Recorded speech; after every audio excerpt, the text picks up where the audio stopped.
सजो तो बेटियों गुना वाले प्यो का सुकुमार पुत्र जिन्हें न सिर्फ पंजाब की शान बन के दिखाया, पूरे पाकिस्तान की आन बन के दिखाया और फिर इंटरनेशनल लेवल पे पाकिस्तान की पहचान बन के दिखाया। इससे पहले कि तुसी नाम अनाउंस करो ते आज दा सब तो बड़ा सरप्राइज साडे आने वाले मेहमानां ते सज्जनां नूं दवो।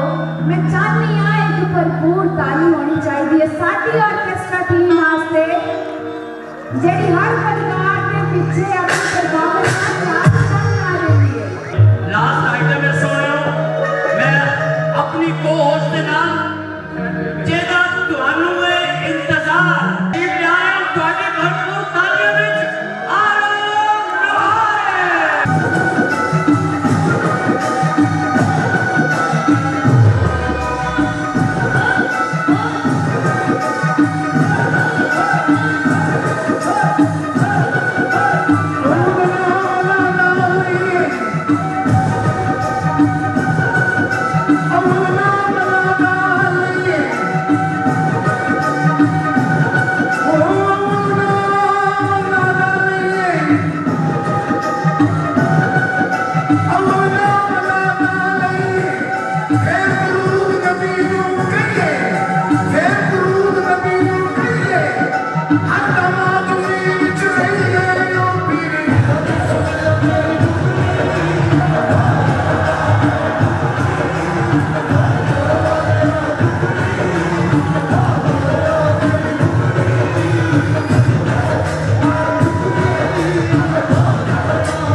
महफिल, अस्सलामु अलैकुम।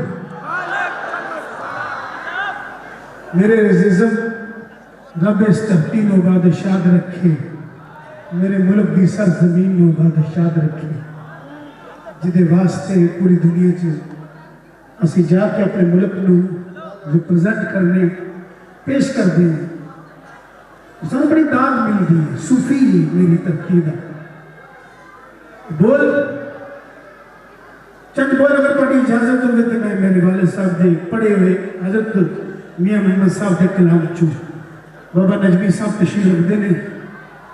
शीशे उत्ते धूड़ा जम्मियां कंधा झाड़ी जाते हैं, शीशे उत्ते धूड़ा जम्मियां कंधा झाड़ी जाते हैं, वो जिंदा सांभरे ने चुले वर्के पानी जाते हैं। चल बाबा नजमी अपने पिंडा नूं ओ कर लईए, शहरां दे वसनीक ते अपने शहर उजाड़ी जाते हैं।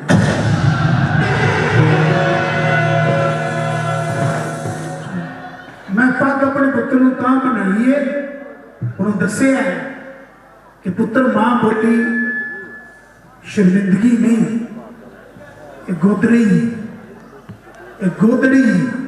मां बोली जैसा देखो पूरी कायनात तक चले जाए रोजा उंगारा ही क्यों नहीं। मैं अल्लाह के रसूल तो बाद आशिक हुए अपने बाप मां बाप का। रब ने मेरे 3 आशिक पैदा कर दिते ऐसे बामुराद, और अल्लाह ताला तुम अपने माँ बाप के साए तले रखिए और हमेशा बाअदब रहो। चंद बोल पेश करदा, ज्यादा गुफ्तगू नहीं।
बहुत बहुत शुक्रिया, थैंक यू।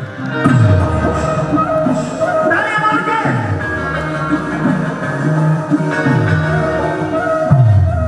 जो तुम चाहते हो मैं पेश करने का जरा तालियां मार के बड़का मार के मेरे लाइन वॉल होके 1 2 3 4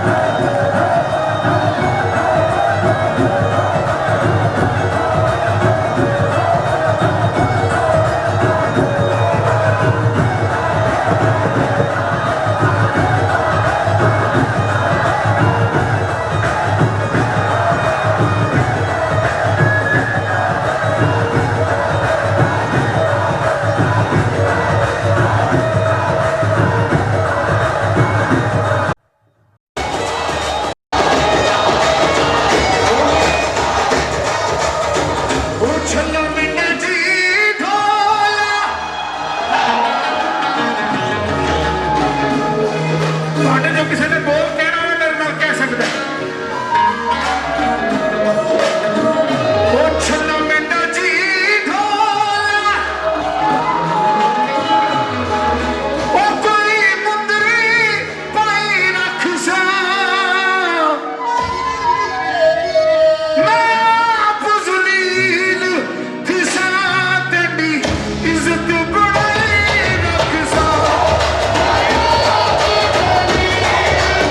स्पेशल दिहाड़ पिलाक दे रहो तुहानू सारिਆਂ ਨੂੰ मुबारक होवे। अज का एक खूबसूरत प्रोग्राम तोड़ जाया ले यार हवाले रब दे मेले 4 दिनां दे ले यार हवाले रब दे मेले 4 दिनां दे। हुण